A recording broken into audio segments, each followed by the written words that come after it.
Morning all, happy Wednesday. So today we're just talking about what disc herniation is. It's a common question we get quite a lot of the time, whereby people always ask us, oh doc, I've slipped a disc, or I've got this disc herniation, what does it actually mean? Well, they're one and the same thing. A disc herniation is essentially a slipped disc, but there are varying degrees of what each one actually is.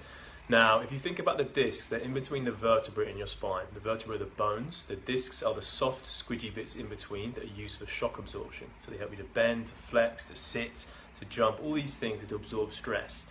Now, if you think of it like a jam donut, so the jam in the middle of a donut, don't get hungry. And what is going to happen is when there's abnormal pressure going through your body, the disc will start to change shape and it can have different load going through it, which will put pressure through the jam. The jam can then become inflamed, it can press on the sides, and that can be the start of a disc herniation.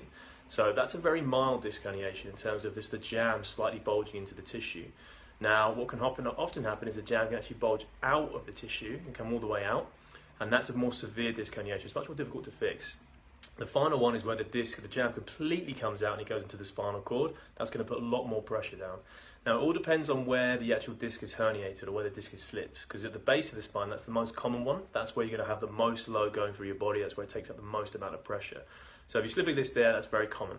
Now, it can go one of two ways. Very, very, very, very rarely the disc will come out to the front side.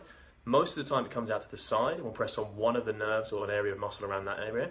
The other more rare one is coming up right at the back. That's going to affect both sides, it's going to affect both of the legs. Often people with a disc herniation, they'll describe feelings of sciatica, and that's shooting pain, pins and needles, numbness going down one side of the leg. Now, our job as chiropractors is to find out exactly where the disc is herniated, what sort of herniation you actually have, and then to determine the best treatment protocol to manage that disc herniation going forwards. The difficult things with discs is they don't have a very good blood supply, and we need blood supply to be able to carry nutrients, oxygen to the area to actually heal the tissue, heal the disc. Otherwise, it's not gonna heal long term. But they can take a long time. It's very, very painful. The main thing is, I would say, is to avoid sitting. When you put your body in sitting position, it's going to put a lot of pressure down through the disc. So try and avoid sitting. Keep yourself as mobile as possible. Strengthen that core. Avoid any high impact sports such as running, football. These things are going to put a lot of pressure down.